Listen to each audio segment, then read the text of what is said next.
पिछली वीडियो में हमने देखा था आवश्यकता के आधार पर हमने अमीनो एसिड्स को बांटा था, डिवाइड किया था। ठीक है ना। आज हम देखने वाले संरचना के आधार पर अमीनो अम्लों का वर्गीकरण।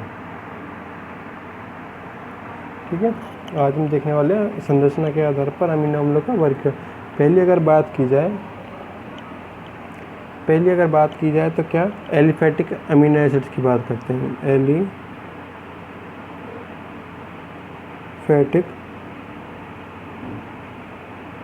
अमीनो दो प्रकार के यौगिक मिलते हैं हमेशा अपने को। ऑर्गेनिक कंपाउंड जितने भी होते हैं वो कितने दो प्रकार के होते हैं। पहला होता है एलिफैटिक, सेकंड होता है एरोमेटिक। ठीक है ना। एलिफैटिक वे होते हैं जिनमें कार्बन प्रेजेंट हो, कार्बन उपस्थित हो और चक्रीय अवस्था में नहीं पाया जाए, बिना चक्र वाले। ठीक है ना। एरोमेटिक समूह वो होते हैं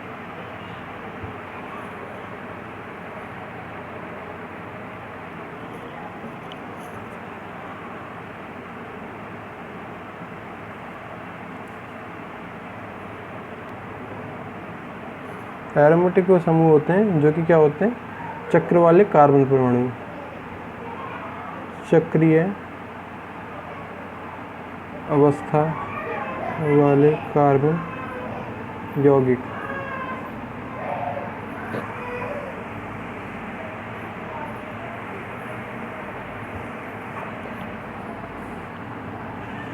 चक्रीय अवस्था वाले कार्बन यौगिक। ठीक है ना।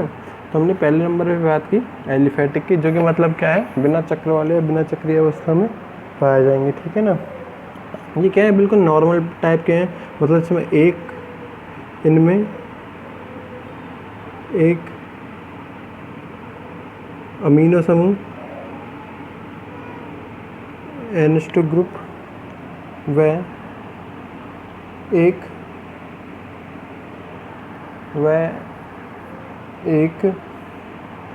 COOH समूह उपस्थित होता है।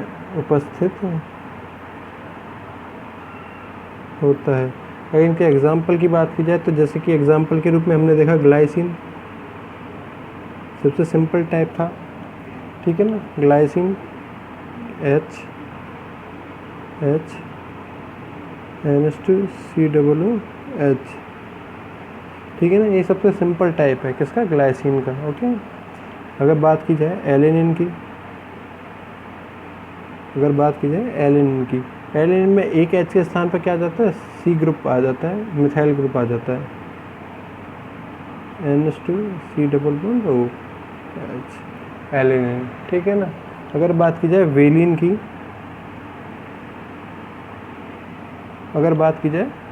की, तो वेलिन पाया जाता है इस फॉर्म में हमेशा CH3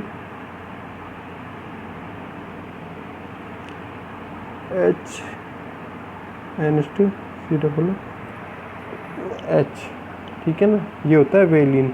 इनके और भी केमिकल फॉर्मूलेशन, केमिकल नॉमेनक्लेचर भी हम कर सकते हैं।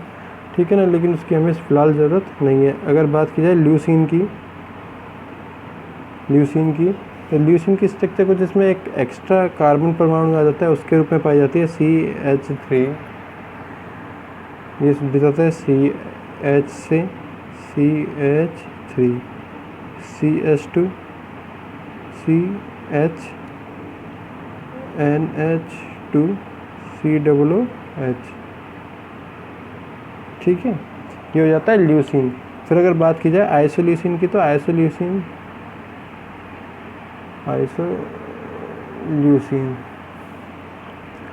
CH2 CH2 CH CH3 CH NH2 C double bond OH। Okay. ये हो जाता है आपका क्या, आइसोल्यूसिन। अगर बात की जाए इनमें हमने पढ़ा एलिफैटिक, मतलब इनमें क्या था, एक अमीनो समूह था, एक COOH ग्रुप पाया जाता है। एक अमीनो समूह था, एक COOH कार्बोक्सिल ग्रुप पाया जाता है। सेकंड नंबर पे अगर बात की जाए तो उसमें आते हैं हाइड्रोक्सिल OH वाले। हाइड्रोक्सिल एलिफैटिक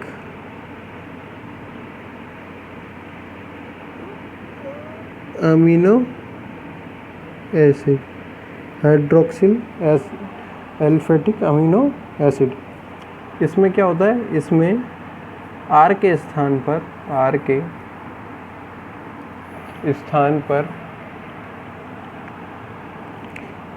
पर OH ग्रुप, OH समूह आ जाता है,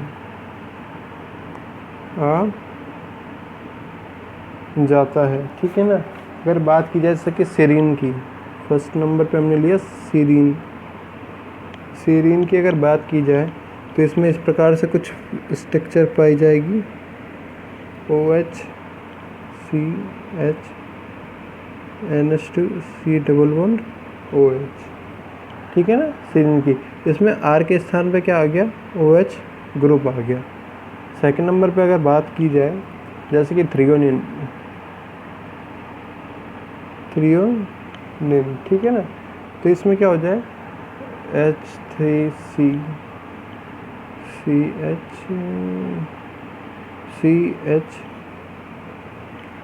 OH CH NH2 COOH, ये क्या हो जाएगा, थ्रियोनिन वाला रीजन हो जाएगा। इसमें R के स्थान पर या कार्बन की जो आगे चेन जुड़ती, इसके स्थान पर क्या आ गया, OH ग्रुप आ गया, और OH समूह हाइड्रोक्सिल समूह, इसको लिख भी सकते हैं OH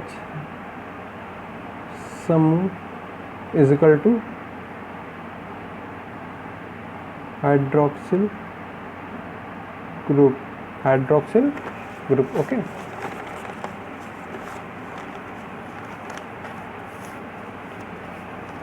नेक्स्ट अगर बात की जाती है,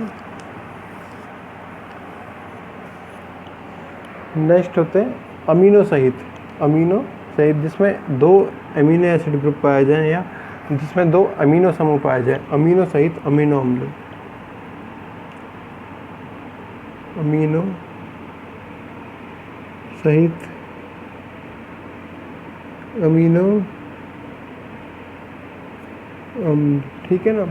इसमें क्या, इसमें इनमें 2 अमीनो ग्रुप समूह NH2 समूह उपस्थित पाए जाते हैं, 2 अमीनो ग्रुप उपस्थित पाए जाएंगे, जैसे कि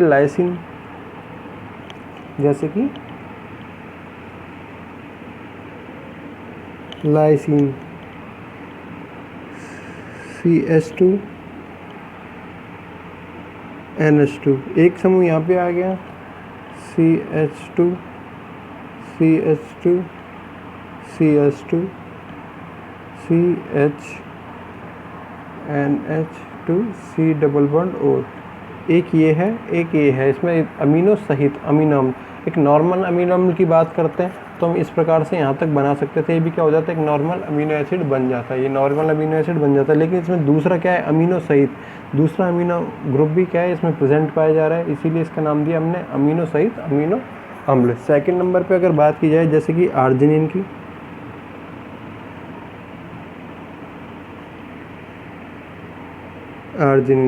ठीक है ना।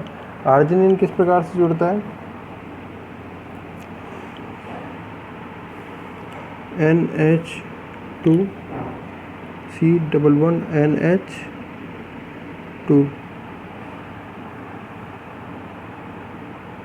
NH, ठीक है ना।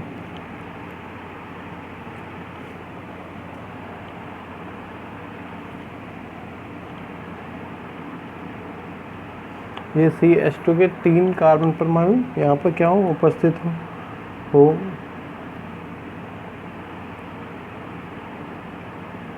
तो इसमें क्या हो गए, 2 से ज़्यादा प्रकार के क्या हो गए, अमीनो समूह पाए जा रहे हैं। तो इस प्रकार के यौगिक को हमने बोल दिया आर्जिनिन, आर्जिनिन, ठीक है ना। फोर्थ नंबर पे आता है सल्फर सहित अमीनो अम्ल, sulphur containing amino acid, sulphur सहित अमीनो अम्ल, सल्फर सहित अमीनो अम्ल। इसमें क्या पाया जाएगा? इसमें पाया जाए सल्फर अमीनो अम्ल में, अमीनो अम्ल में सल्फर यौगिक या परमाणु कह सकते हैं, परमाणु पाया जाता है, पाया जाता है, मतलब SH ग्रुप, SH ग्रुप की बात कर रहे हैं हम, ठीक है ना। तो पहले नंबर पे इसमें आता है सिस्टाइन, क्या आता है? सिस्टाइन। सिस्टाइन इस प्रकार से बनता है CH2, इसमें यहाँ जुड़ जाता है आपका sulphur containing group CH, C double bond OH NH2, ठीक है ना। ये आपका बन जाता है फॉर्मूला किसका? सिस्टाइन का। सेकंड नंबर पे आता है इसमें cysteine, cysteine C double bond OH NH2 CH2 sulphur, sulphur CH2 C double bond OH NH2 H, cysteine, ठीक है ना। थर्ड नंबर पे अगर बात की जाए तो क्या बन जाता है इसमें? Methionine, methionine,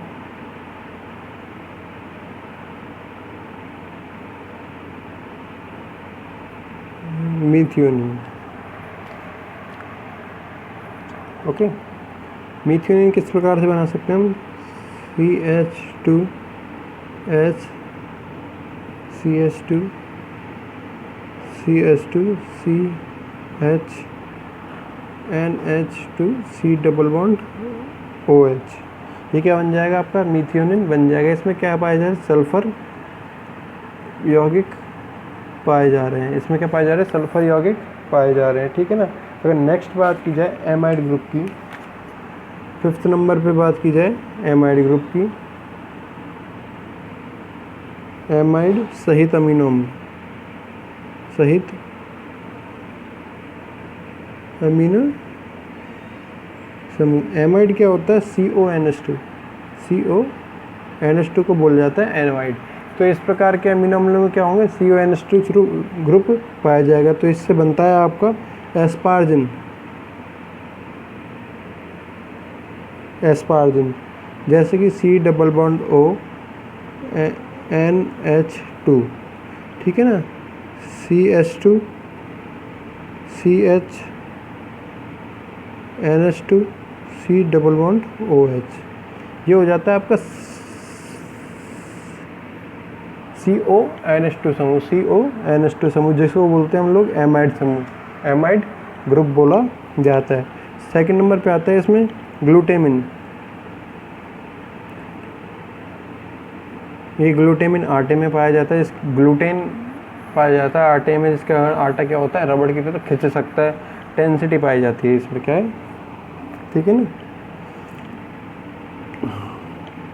O double bond C NH2 CH2 CH2 CH NH2 C double bond OH, ठीक है ना। तो इस प्रकार से बन जाता है आपका ग्लूटामिन बन जाता है। इस प्रकार से क्या बन जाता है आपका? ग्लूटामिन बन जाता है। अभी हमने देखा है, अभी हमने देखे हैं संरचना के आधार पर अमीनो एसिड, उसमें भी क्या देखें? सिर्फ और सिर्फ 5 प्रकार देखे, अभी 2-3 प्रकार और बच रहे हैं, ठीक है ना। तो पहला हमने देखा aliphatic amino acid. Aliphatic amino acid के लिए हमने बोला कोई भी ऐसा समूह जो कि नॉर्मल कार्बन परमाणु से बनता है या नॉर्मल अमीनो एसिड की तरह दिखाई देता है एक श्रृंखला के रूप में, ठीक है ना। इनमें एक अमीनो समूह पाया जाए, एक कार्बोक्सिलिक समूह पाया जाए, जैसे कि ग्लाइसिन बनाया हमने, ग्लाइसिन को ही थोड़ा हमने इलेबोरेट कर दिया है, विस्तृत रूप ले लिया। इसमें हमने एक R के स्थान पर, एक एलिफेटिक यौगिक के स्थान पर CH3 मिथाइल और समूह जोड़ दिया। इससे क्या बन गया? एलेनिन का निर्माण हो गया। इसी प्रकार से हमने वेलिन का भी क्या कर लिया? निर्माण कर लिया है। नेक्स्ट नंबर पे आता है ल्यूसिन और आइसोल्यूसिन। ये भी क्या है, बिल्कुल सिंपल टाइप के हैं। इनमें ना तो 2 एमिनो ग्रुप या कार्बोक्सिलिक पाए जाते हैं। फिर नंबर पे आता है, सेकंड नंबर पे आता है हाइड्रोक्सिल अमीनो एसिड। क्या आता है सेकंड नंबर पे? Hydroxyl amino acid. इसमें बनते हैं सेरीन, थ्रियोनिन, ठीक है ना, सेरीन और थ्रियोनिन। जिसमें क्या पाया जाए, हाइड्रोक्सिल का मतलब होता है OH समूह, हाइड्रोक्सिल का मतलब होता है OH समूह उपस्थित हो, ठीक है ना। तो इनमें OH समूह क्या पाया जाएगा, दोनों में उपस्थित पाया जाएगा, ठीक है। थर्ड नंबर पे आते हैं आपके अमीनो सहित। अमीनो का मतलब होता है NH2 ग्रुप, NH2 ग्रुप, जैसे कि लाइसिन और आर्जिनिन, जिसमें NH2 ग्रुप आया और NH2 ग्रुप आया, ठीक है ना। NH2 ग्रुप आया, एक से ज़्यादा NH2 ग्रुप आ सकते हैं, ठीक है ना। तो ये बन जाता है आपका अमीनो सहित। फिर सेकंड नंबर पे अगर बात की जाए तो सेकंड नंबर, फिर नेक्स्ट नंबर पे आता है सल्फर सहित। ऐसा कोई भी अमीनो जिसमें क्या पाया जाए, सल्फर ग्रुप पाया जाए। क्या पाया जाए, सल्फर ग्रुप पाया जाए, जैसे कि सिस्टीन और मीथियोनिन। इनमें क्या पाया जाता है, सल्फर या थायोसल्फर पाया जाता है। एस का मतलब होता है सल्फर भी बोल सकते हैं, थायोसल्फर, क्योंकि एस हमेशा H के साथ बंधन बना के पाया जाता है, मुक्त अवस्था में नहीं पाया जाता, ठीक है। सिस्टीन और मीथियोनिन, सिस्टीन और मीथियोनिन। फिर नेक्स्ट नंबर पे हमने बात की एमाइड। एमाइड होता है CONH2 समूह, CONH2 समूह। इससे के द्वारा हमने बनाया एस्पार्जिन और ग्लूटामिन। एस्पार्जिन और ग्लूटामिन का हमने इससे क्या किया, निर्माण किया है। CONH2, अगर एक सामान्य अमीनो अम्ल में CONH2 ग्रुप जोड़ दिया जाए तो इस प्रकार बनने वाला कोई भी अमीनो एसिड, कोई भी अमीनो समूह क्या कहलाएगा, एमाइड सहित अमीनो समूह कहलाएगा। Thank you.